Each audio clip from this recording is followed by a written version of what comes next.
on se retrouve pour la rubrique C'est mon histoire. Aujourd'hui, je suis avec un artiste et pas n'importe quel artiste, un artiste à la craie, François Bergeron. Bonjour François. Bonjour. Les gens ont fait connaissance avec toi dans l'émission Bonjour chez vous qui a déjà été diffusée. Mais aujourd'hui, tu reviens avec nous pour nous raconter cette histoire en fait de comment tu es devenu cet artiste à la craie, comment par la foi en fait tu es passé à travers toutes les étapes de la vie. Et en gros, on va commencer vraiment par le début. Ça commence quand? Comment tu deviens cet artiste à la craie? Bonne question. C'est sûr que je ne suis pas devenu artiste à la craie du jour au lendemain, mais les paroles de l'Évangile, moi, quand j'étais tout petit, ma mère me racontait souvent les histoires de Jésus. Avant de me coucher, je me choisissais une histoire, puis là, j'aimais tellement ça. Et c'est sûr que cette petite semence-là d'Évangile est rentrée dans mon cœur. Et plus tard, à l'adolescence, lorsqu'on a plein de questionnements, je me demandais, mais qu'est-ce que je vais faire avec ma vie? Et là, j'avais plein d'options, mais je voulais transmettre ma foi. Je me disais, mais comment je pourrais le faire? Et là, devant les options, est-ce que je me trouve une carrière? Puis quand que je me mettais à calculer, puis à regarder un peu en avant, je me dis, mais c'est ça le sens de la vie? Avoir une grosse job, après une maison, un beau char, je me dis, il me semble, quand j'arrivais au bout, il y avait comme un vide qui était là, mais je me suis dit, mais non, j'aimerais faire confiance, puis j'aimerais le servir Dieu, lui faire confiance. Puis les paroles que Jésus disait, inquiète-toi pas du lendemain, à chaque jour suffit sa peine, bien, j'ai décidé de prendre ça pour du cash. Et j'avais aucune idée comment transmettre ma foi, mais en tout cas, un parcours de circonstances, je me dis, bien, je veux servir, je ne sais pas où, je m'en vais à Indianapolis, faire une formation, puis servir auprès des délinquants juvéniles. Wow! Et, un petit qui n'a rien à voir avec la craie? Non, mais c'est ça. On pouvait entrer en relation avec les gens, les aider. Et, mais j'avais vu aussi un artiste à la craie à travers mon voyage là-bas. Puis il venait donner une formation d'une semaine, comment utiliser la craie pour raconter des histoires, comment emmener l'Évangile. Et là, j'ai dit, j'aimerais ça faire ça. Fait que là, je me suis inscrit pendant une semaine, j'avais la craie à la main, j'apprenais les techniques avec mes craies. Et là, j'ai eu la piqûre. J'ai dit, wow, quel beau moyen de pouvoir... et là, je voyais la façon de transmettre les histoires que j'avais aux gens alentour de moi. Fait que tout de suite, j'ai dit, hey, c'est ça que je veux faire avec ma vie. Fait qu'en 1998, je reviens chez moi, au Québec. Et tu as 22 ans. J'ai 22 ans, je reste chez mes parents. C'est sûr que les gens alentour sont là, mais François, c'est ça que tu veux faire avec ta vie, raconter des petites histoires avec tes crêpes. Puis je dis, oui, c'est ça. Ça me passionnait. Puis, mais là, des fois, il me disait, mais tu serais peut-être mieux de trouver un métier. Tu sais, on ne sait jamais si tu rencontres quelqu'un. Peut-être que mes parents avaient le goût que... que tu quittes la maison.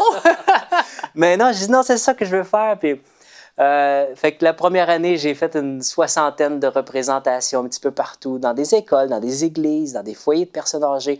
Puis peu importe que c'était loin, que c'était proche, ma seule devise que je m'étais dit, c'est oui, peu importe que ça paye pas. C'est ça, je disais toujours oui. Tu n'avais pas de soucis, c'est sûr, trop financier. Exactement, j'avais une petite auto Chevrolet Sprint. 3 cylindres qui coûtait presque rien à René. Fait que je me promenais avec ça alentour. Et là, les gens qui me voyaient arriver, ils me disaient, mais là, François, ça n'a pas de sens. Qu'est-ce que tu vas faire plus tard? Puis, non, mais ça va. À chaque jour suffit sa peine. Puis, j'avais toujours assez pour aujourd'hui, pour vivre. J'avais des souliers dans mes pieds. Des fois, ils étaient troués, mais c'est pas... Mais je me souviens, un matin comme ça, je reçois une demande pour faire des représentations. Puis je vois mes craies qui commencent à diminuer. Puis je me dis, mais là, je n'aurais même pas assez de craies. Et là, j'avais un petit peu de sous, j'avais assez. Fait que je dis, bon, je vais appeler au Michigan où je commande mes craies. Puis là, je prends le téléphone, j'appelle. Puis là, je commence à donner ma commande. C'est 2 rouges, 1 vert. Puis là, Matt Bowman qui me servait au téléphone, il me dit, je viens de recevoir un téléphone. Il y a quelqu'un qui vient d'appeler puis qui paye 70% de toutes tes craies. Oh! Fait que là, Wow! j'étais comme, wow! Fait que là, j'ai commandé tout ce que je pouvais avec le peu que j'avais. C'est merveilleux! Ouais, t'as su qui c'était, cette personne? J'ai jamais su, même à ce jour. Puis, C'est j'ai aucune exceptionnel. idée c'est qui. Waouh, waouh! Et puis la vie continue. La vie continue. T'avances en âge quand même. J'avance en âge. Tu veux te stabiliser un peu. Exactement. Fait que, et là, de fil en aiguille, je me retrouve dans un foyer de personnes âgées. Et savez-vous qui j'ai rencontré? Non. Un monsieur qui vient m'aider. Hmm?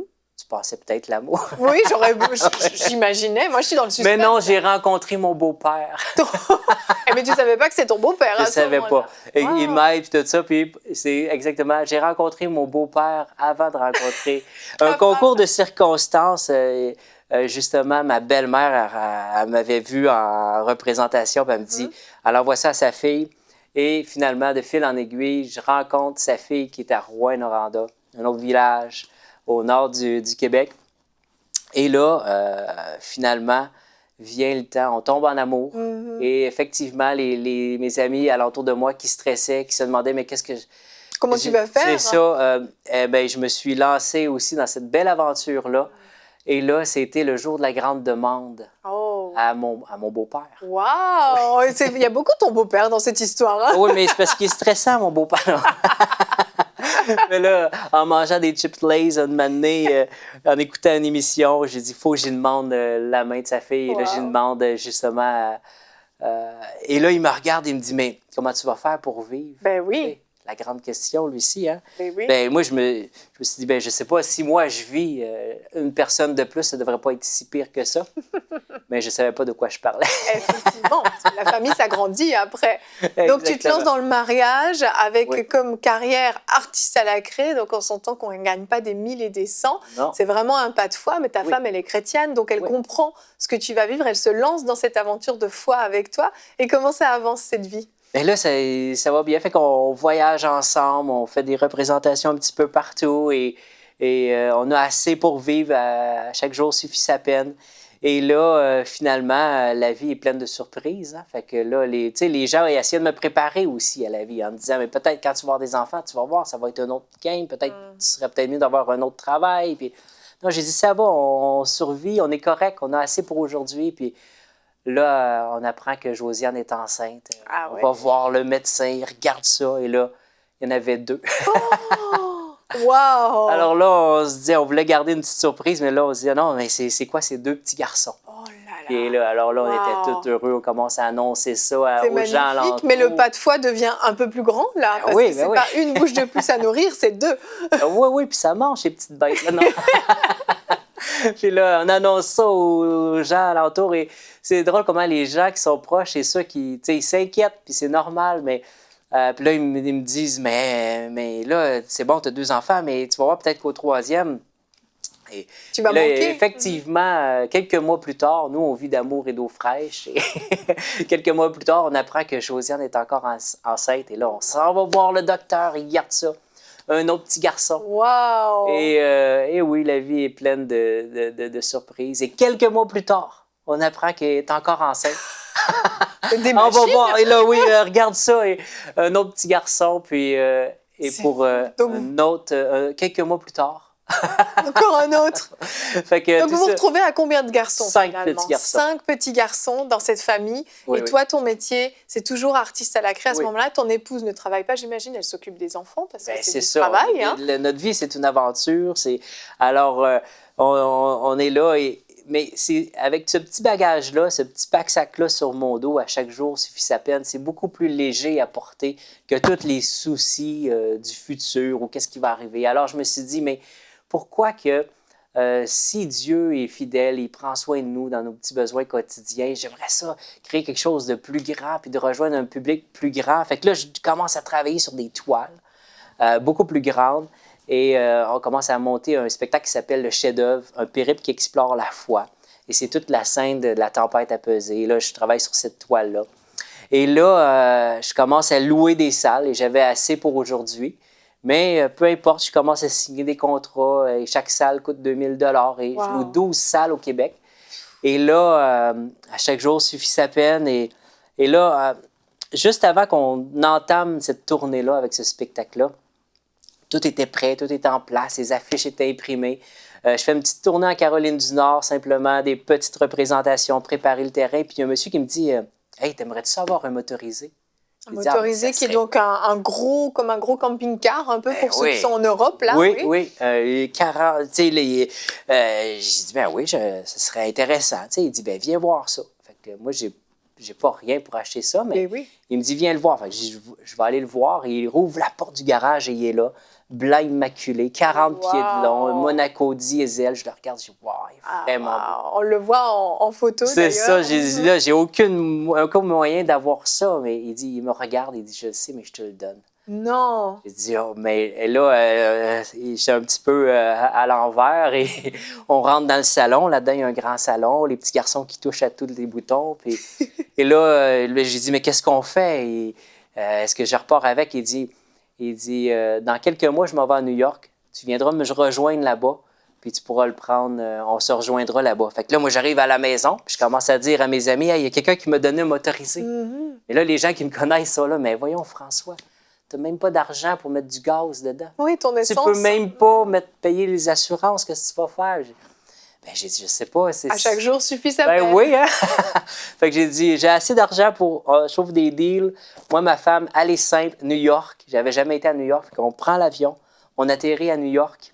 Et là, nous voilà à New York. Fait que là, on attend le motorisé, mais il n'est pas là, il n'arrive pas. Puis là, il est 6 heures, il commence à faire noir. Puis, et là, on voit au loin motorisé qui approche. La porte rouvre et on embarque dedans. Et là, moi, j'espère juste pouvoir le ramener à la maison, pouvoir avoir assez pour mettre de l'argent dedans. L'essence, oui. Et là, le monsieur, il nous montre tous les boutons et on est dans les banlieues de New York. Et là, il prend le motorisé, il l'emmène à la première station de gaz. Et là, il le remplit jusqu'au bouchon. Wow! Je ne sais pas si vous savez comment ça coûte, mais c'est quand même assez dispendieux. Ah, j'imagine que ça doit être $400. $400, wow! C'est une fortune! Pour nous, les petits Canadiens. Mais oui! Et il remplit jusqu'au bouchon, puis wow! Fait que là, il nous dit « God bless », puis il nous voilà partis. C'est fou. Et vous le connaissiez pas, ce monsieur, quoi. Je veux dire, vous le connaissiez, mais c'est pas votre meilleur ami, quoi. Non. Wow. Et là, nous voilà partis avec ça. Et moi, j'avais jamais conduit ça. Fait que me voilà, là, je sais pas comment ouvrir les lumières après ça. Et là, je vois light. Et là, c'est pour m'apercevoir, j'avais allumé le petit spotlight en haut. J'étais comme un phare dans New York. Wow! Mais on ramène ça. Et c'était le début aussi d'une autre étape dans notre vie avec la tournée de ce gros spectacle-là, le chef-d'œuvre. Et toutes les salles étaient prêtes pour la tournée. Et on a pu faire 12 spectacles à travers le Québec. Et le premier, c'est ça, les salles se sont toutes remplies. On a donné les billets et on était à zéro. Mais j'ai toujours aperçu qu'être à zéro, c'était la meilleure position. C'est là qu'on voit les plus grandes provisions. Puis de pouvoir dépendre à chaque jour, c'est vraiment un privilège, là. Merci François, tellement inspirant cette histoire que tu nous partages. Et c'est une belle leçon de vie. Et merci pour cet exemple de foi que tu es, que ton épouse est, que vos enfants sont, parce que c'est une aventure familiale finalement. Oui. Et vraiment, on prie que Dieu continue de vous bénir, d'ouvrir les portes et de pourvoir à tous vos besoins.